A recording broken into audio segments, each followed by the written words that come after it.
हाय। एक फ्रेंड ने क्वेश्चन पूछा था कि डिफरेंट डिफरेंट क्लासिफिकेशंस के जो एरिया है उसका हम क्वालिफिकेशन कैसे करते हैं। तो अपने क्लीन रूम्स में जो क्लासिफिकेशन है grade B, grade C, grade D और C N C, non classified area, तो इसका क्वालिफिकेशन हम कैसे करते हैं, आइए बात करते हैं। तो सबसे पहले तो जो क्लासिफिकेशन के लिए जो टेस्ट है, जो क्वालिफिकेशन के लिए जो टेस्ट है वो कॉमन है। ये टेस्ट कौन से है? तो सबसे पहला तो है अपना हैपा फिल्टर इंटीग्रिटी, कि जितने भी हैपा फिल्टर है वो इंटीग्रल होने चाहिए। दूसरा है measurement of air changes with in the room, मतलब क्लीन रूम में कितने एयर चेंजेस होने चाहिए उसका मेजरमेंट करते हैं।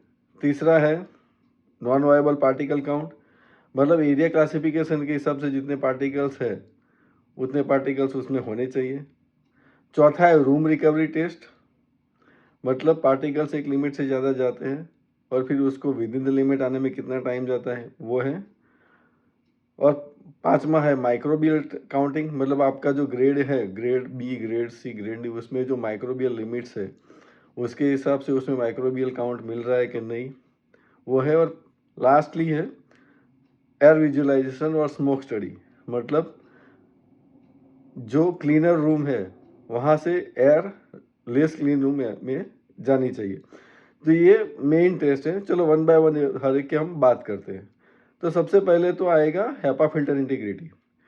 तो जो क्लीन रूम में जितने भी हैपा फिल्टर्स है उसका हमको इंटीग्रिटी टेस्ट करना है, मतलब पूरा फिल्टर का सरफेस और साइड्स में से लीकेज नहीं होना चाहिए।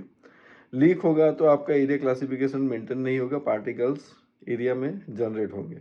तो जितने भी हैपा फिल्टर्स है उसका हमको इंटीग्रिटी टेस्ट करना है। This is for all classes of area, grade B, grade C, grade D, सभी के लिए हमको करना है। उसके बाद आएगा एयर चेंजेस और air velocity.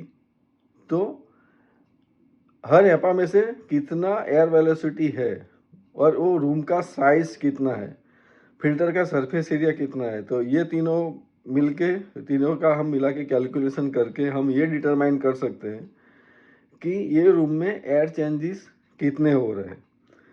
Minimum air changes requirement 20 है और जैसे जैसे क्लासिफिकेशन बढ़ता जाता है, फॉर एग्जांपल डी है तो मिनिमम 20 चाहिए, सी है तो उससे ज़्यादा होगा और ग्रेड बी है तो और ज़्यादा होगा।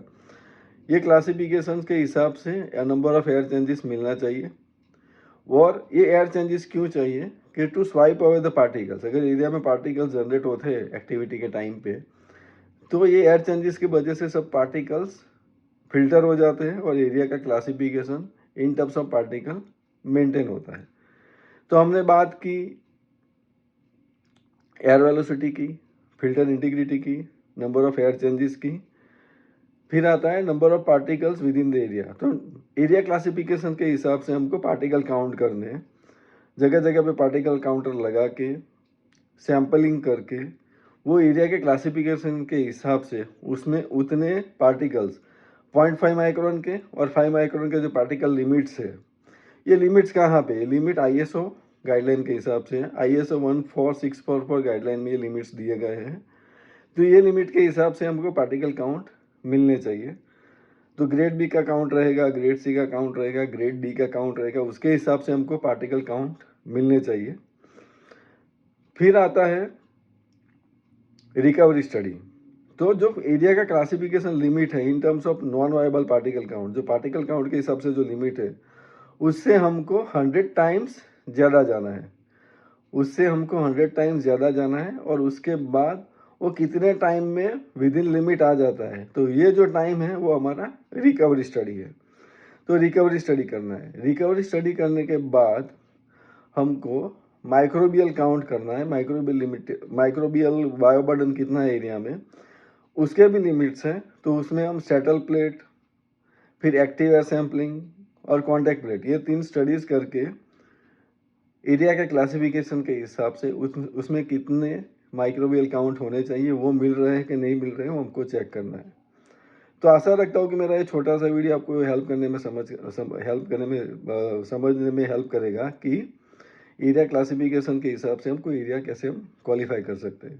Thank you very much for watching my full video. Thank you.